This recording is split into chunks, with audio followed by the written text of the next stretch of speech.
Okay. Hello, good to meet you here again, to see you for the Israelis Among Us. Well, of course, good morning. I wish you a wonderful day. Today, I would like to have a small, a short chat about innovation in the adjacent spaces.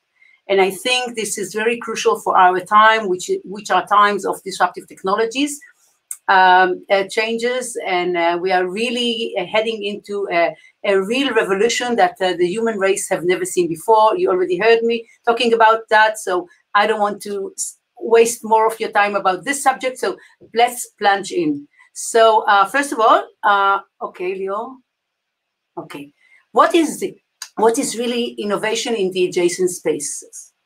The essence of it is how can we take the core capabilities that we built over so long, it might be sometimes decades and even beyond that, of our capabilities, and use them to create for us a better future as a company. And to do that, in a sense, I would say, it's not really immediately, but in the short term and the medium term. So this is the essence of it. So how do you do it? And before I want to present the 5 major questions that I think you have to ask when you want to do that, I want to tell you 2 stories and how it, and then I think it's easier to learn when you have a story and you learn from it. So in 1975, everybody knows that this was a very important year when we are talking about innovation, because this was the year that, Sassoon put on the table, on the Kodak management, in the boardroom, he put the first digital camera and says, this is the future, this is a filmless camera, which was, of course, was a huge mistake, because the main revenue and profits of the company were from dealing with the films, but this is another story. But so everybody, when they're thinking about this year, usually focus about what happened in Kodak. But I think the more interesting story is what happened in the other side of the world, in Japan, and in a company called Fuji, which was also a very, very important player within the film and the camera industry. So what happened is that the management of this company at this year, they had a problem. The problem was that there was a shortage of copper in this year.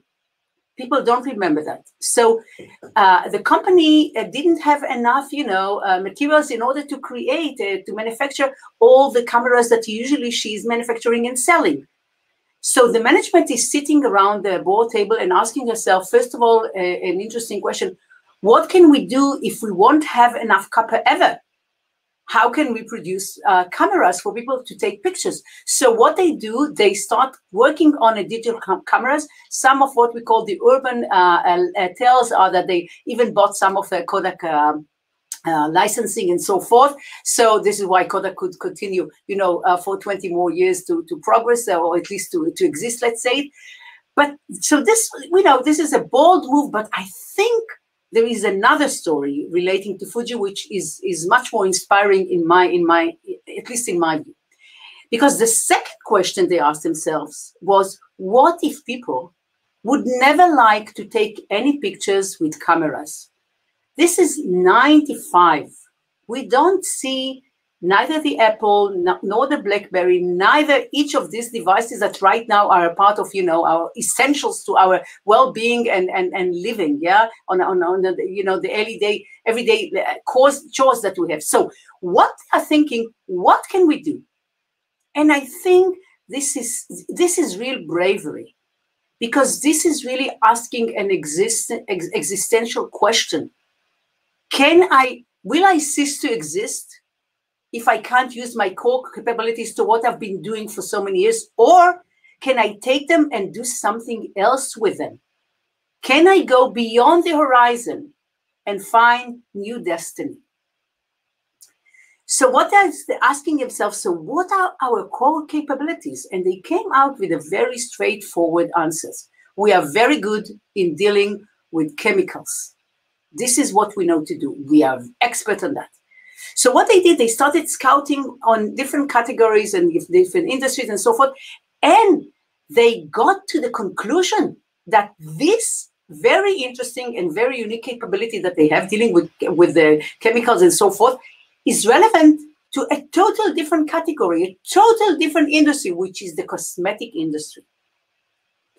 And so they went and they created a very successful brand in the East, but I think we should look beyond that, because it's not only that they created a new business, which of course is amazing, but beyond that, when you look about the structure and the culture of the Japanese nation, it's extremely rigid. We know that. They are tied to their tradition, they respect the tradition, they're doing anything in their power to keep and cling to the tradition. We know that as a result, just to give an example, they have a problem with marriage because women are not willing anymore to go into the path of their ancestors and become, housewives that do nothing. So young women are not willing to get married. They says we don't need it anymore. For what do we need to get married? So as a result of what, of course, there is a decline in the amount of children and so forth. So just to give you an idea, we usually need 2.4 children to create, the next generation that will take care of the previous one. Japanese are far away from it. The Japanese nation is far away from it. So this, I think, is remarkable that this, extremely main, I would nearly say, prejudiced against women, in a sense, society, okay, that this company, within this, environment, cultural environment, general cultural environment, are taking a leap and getting rid of the prejudice and asking themselves, how can we move from a very, I would say, masculine category to a very feminine one? And I think once you do this kind of mindset in the way you think, then anything is not beyond you. You can start dream big. So when we look right now about how the group is being created, you see that they're going to so many different places and so different domains. And more than that, I'm not sure that you're aware of it, but when the coronavirus started, the Prime Minister of Japan announced that he's shipping to Europe 2 million. I think it wasn't small molecules. I think it was a kind of a medicine that can assist to severe, I would say, patient with COVID, because they already created something for that. Dealing with respiration problems and so forth. And this startup is a part of Fuji.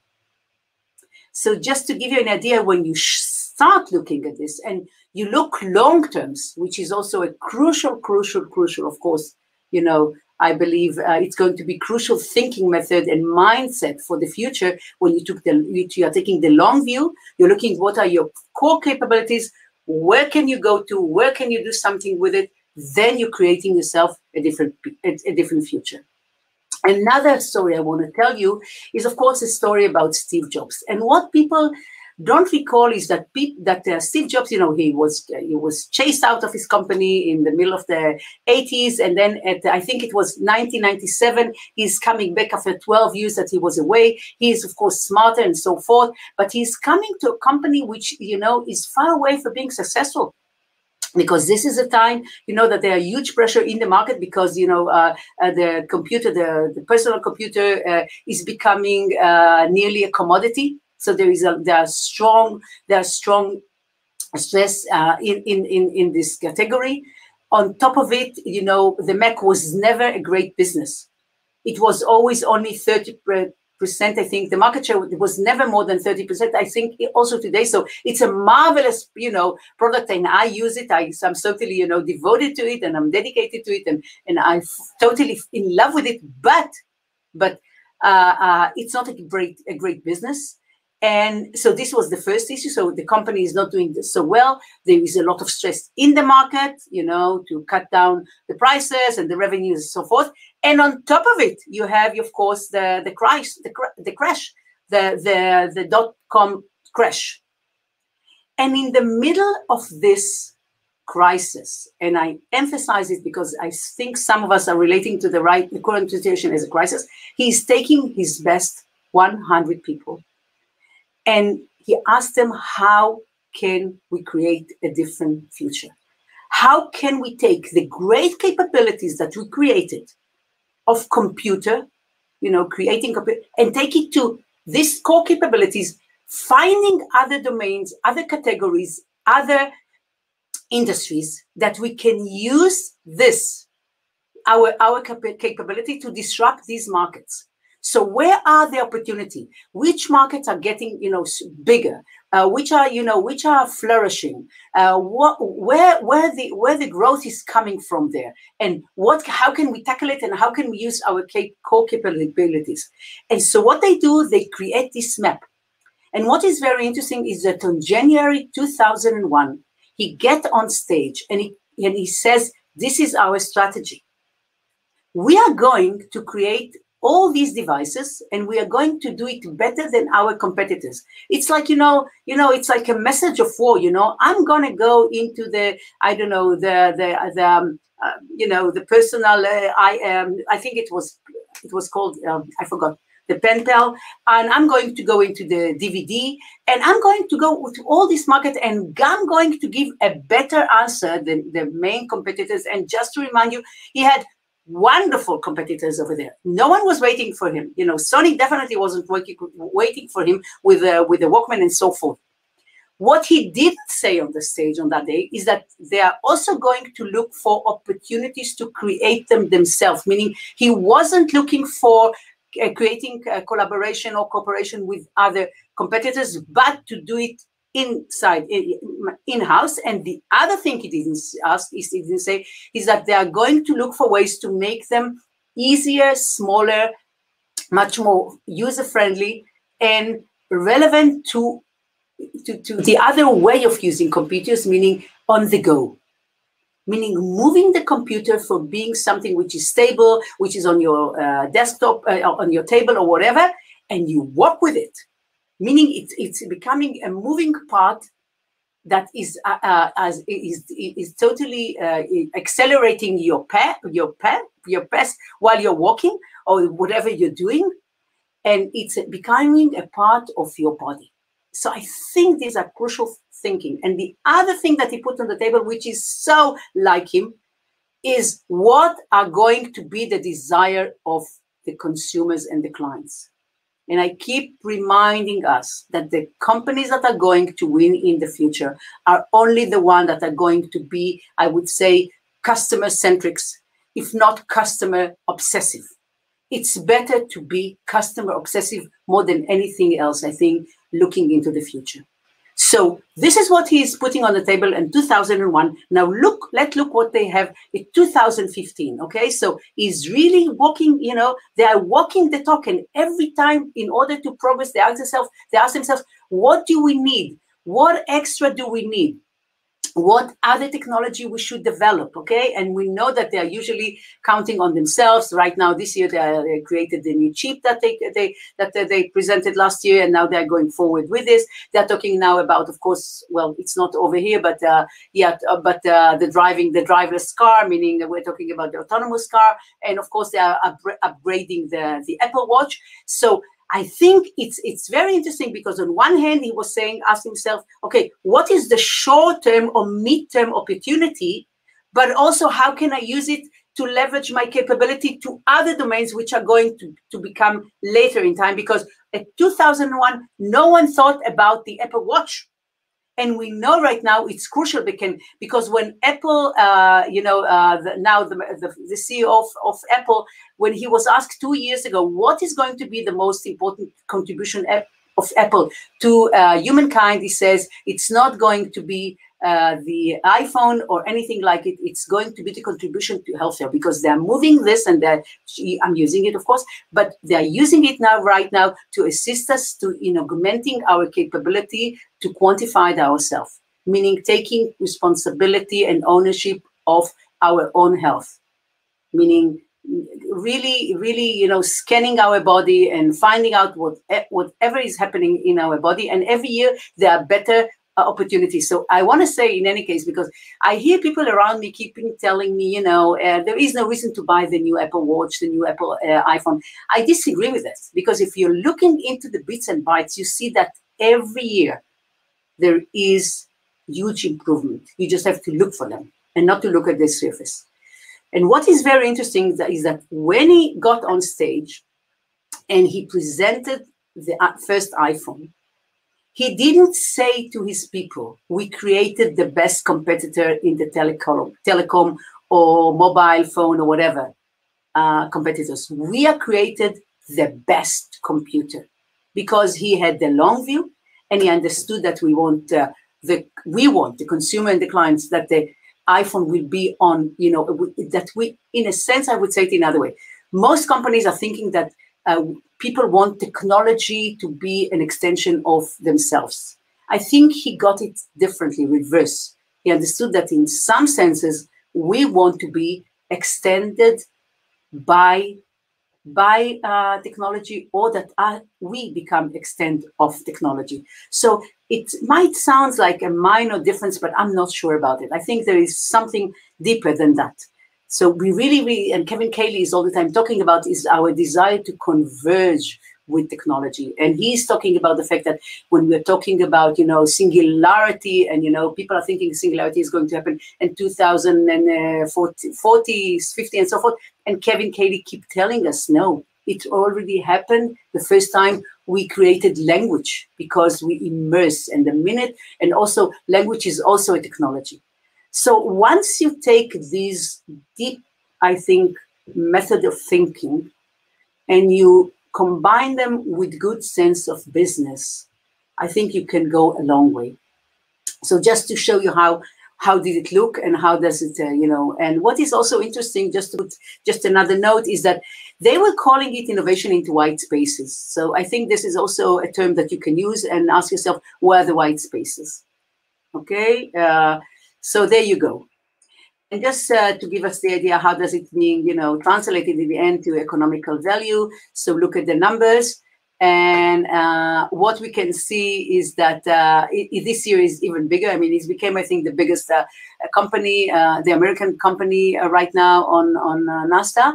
And look what is happening regarding the revenue, where the revenue streams, where they're coming from, and look what's happening, and how services are really right, meaning, which is really, it's according to everything we know about the digital economy, that you move from, from durable and to something which is on the cloud, services which are totally digital, and it's going to be, of course, faster during the coming few years. So this is another thing I think we should take into account. So when you're thinking about the adjacent space, think whether this is going to be for you a platform to create services or products which are digitized. Okay, so before we end, I just want to say that I think, and this is a quote from my teacher Salim Ismail, who wrote Exponential Organization, and he said a very interesting thing, I think, in one of the interviews in the last year, when he says, well, we used to think that it's enough to put, in the adjacent space 20%. Well, I think right now we have to divide it differently. I think he says, and I totally agree with him, and I'm inspired by it, that when you're talking about innovation in the coming decade, it's better to put only 40% in the core, and then 30% in the adjacents, and 30% in the edges, which of course are much more complicated for all of us. So just to summarize, these are the main questions I think we should ask ourselves. What are our core capabilities?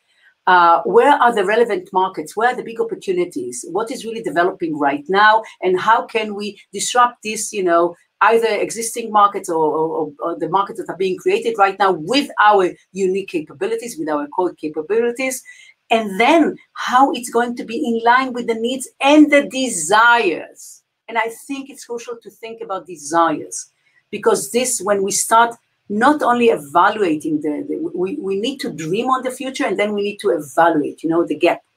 So with existing perception and so forth, but I think this is where you should do a lot of work as well. Because most innovation we should know are not relevant to the clients and the consumers. So then if they're not reading, that there is no job needs to be done, as our mentor, Clay Christensen, is teaching us over and over, and then there is no sense of going there. So that's it. So 2 small remarks for the end. I have the great privilege and honor to start, a special program with my colleague and mentor, Professor Sam Sagi, who is a brilliant innovator in Ben-Gurion University in the International MBA. We're starting it next week. We're going to give 10 lectures, which are going to cover everything that has to do with innovation within the business world. So we are going to put it here. So because we want everybody to study with us. And we are more than open to discuss how we tackle and how we take these principles into everyday life. Sam has a vast experience in the international market. He's been working with big companies in the United States. Also, he did his PhD and beyond that in MIT and so forth. So I'm totally honored to be, collaborating and working with him.